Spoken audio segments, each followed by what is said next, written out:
The sirens wailed and my daughter's scream cut through everything. One of them was inside the building. I dropped the phone, fumbled for the battered inhaler in my hoodie pocket, and nearly tripped over a pair of rain boots abandoned in the cramped hallway. It's stupid the things you think about when the world's ending. Like, did I pay the gas bill? Did I lock the car?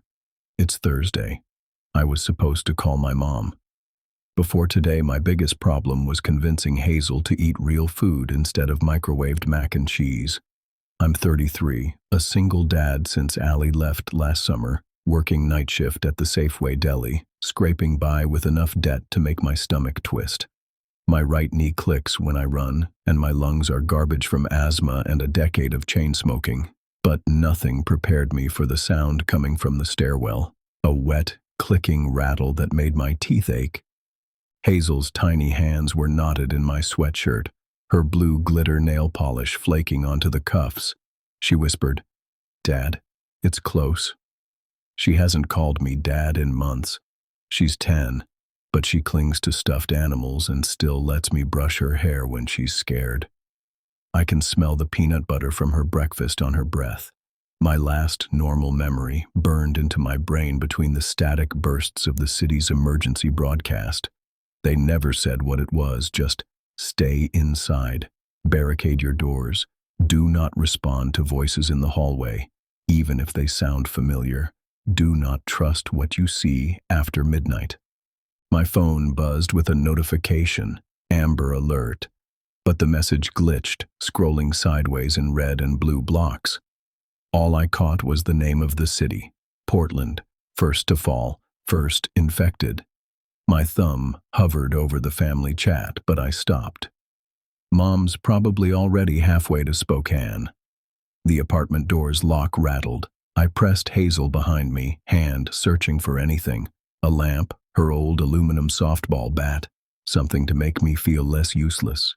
There's a smell now, thick and chemical, like hot plastic and burnt cinnamon. I'd never smelled it before today, but I know deep in my bones that it means one of them is close. The TV, stuck on the emergency channel, flickered between static and a pixelated face that kept mouthing the same words on a loop. Stay away from the windows. If you see your own face outside, do not open the door. Hazel sobbed. My hands shook so hard I nearly dropped the inhaler again. I remembered the last time she was this scared. Her first day at Lincoln Elementary, clutching my hand so hard I lost feeling in my pinky. I almost laugh at the memory, but the rattle in the hallway is getting louder, joined by the sharp, arrhythmic knock of something that doesn't understand doors but knows just enough to try. I pull Hazel back, whispering for her to breathe. Just breathe, like we practiced. My heart pounds against my ribs, sweat trickling down my temple. The lock pops. The siren outside cuts off mid-blare. For a heartbeat, the world holds its breath. Then something answers from inside the stairwell, a perfect mimicry of my own voice, weak and begging. "Hazel, please, let me in." Continue with the next chapter. Stay fully on track with the story and the established style. Follow all previous instructions carefully. Ensure a seamless transition with no standalone intro or closing. Most importantly, avoid all repetitions, both within this chapter and between chapters. Hazel yanked the curtains closed, hands shaking so bad the cheap plastic rings snapped against the rod. I dragged the couch in front of the window, the bat wedged between my knee and the wall as I shoved, ignoring the screaming protest from my joint. Every few seconds I checked the door, still chained. The hallway silent except for a faint rhythmic slapping far off, like something dragging a wet mop. Hazel's voice was tiny. "Why do they all look like us?" I didn't answer. There was no answer. The chemical stench was everywhere now. Plastic, cinnamon, rotting meat, clinging to our hair and skin, soaking into the carpet. Hazel hid behind the couch, squeezing her knees to her chest, her old stuffed rabbit clamped in her arms, one ear half chewed from teething years ago. The TV kept stuttering out warnings, cycling through glitchy video feeds, Empty streets, burning cars, flashes of faces all too familiar. Every channel was the same. No news, no help. Only the same words. Stay silent. Do not trust your eyes. Wait for further instructions. I crawled beside Hazel, fighting to keep my breath even. My lungs burned, asthma roaring up, the inhaler nearly empty. I could hear the shuffling in the vents, a sticky dragging and something tapping like fingernails on metal. Hazel pressed the rabbit to my chest, whispering, "Keep it, for luck." From the hall, another voice called. My own again, this time pleading, desperate but rising and falling in ways my real voice never did. "Hazel, Daddy's trapped. Let me in, baby. It's cold." The chain rattled.